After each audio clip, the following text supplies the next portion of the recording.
story. Did we just see what we think we just saw? If that doesn't give you chills, you're never going to get it. As good as it gets.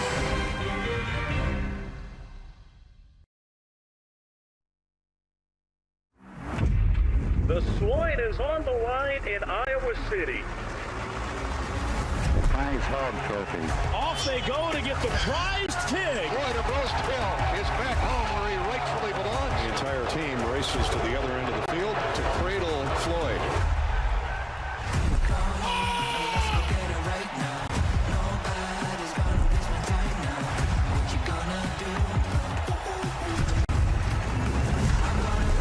PJ Fleck bringing him out. Here come the Gophers.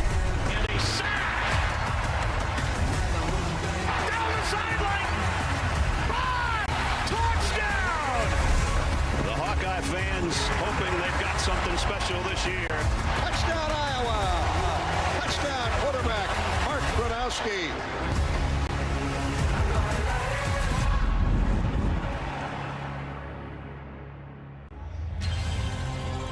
It may be harvest season in the cornfields of Minnesota and Iowa.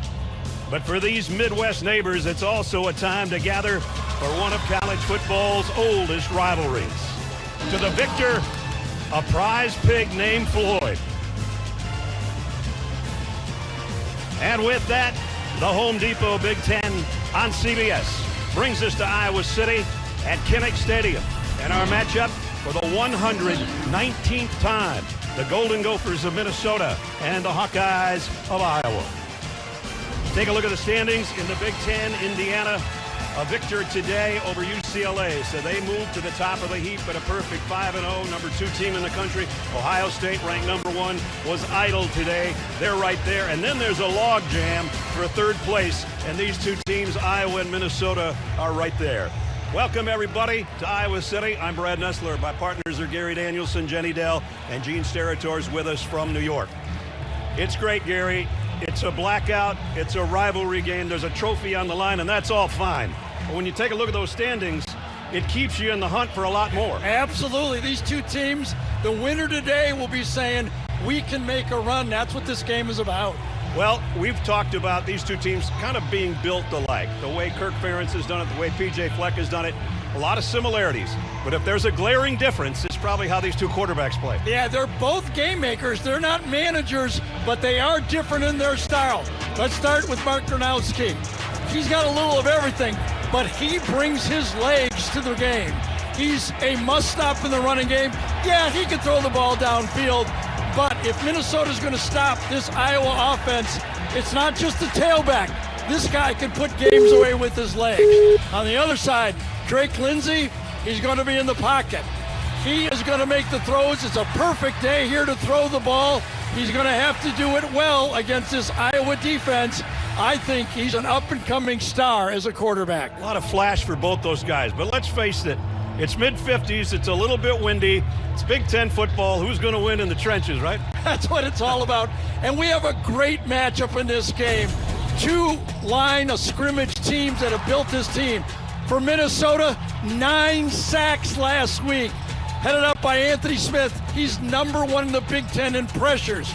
But for Iowa, this might be the best offensive line in the Big Ten, headed up by Logan Jones, their center. I think he is the best in the league. What a matchup at the line of scrimmage. As you look in on the blackout at Kinnick Stadium, and here come the Hawkeyes.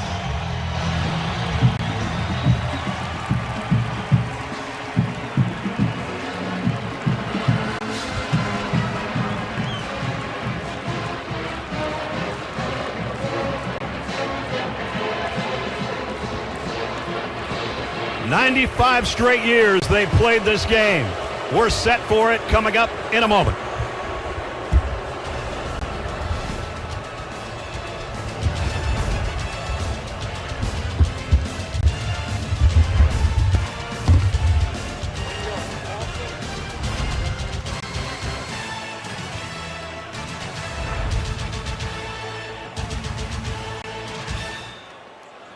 The following is a presentation of the Big Ten Conference.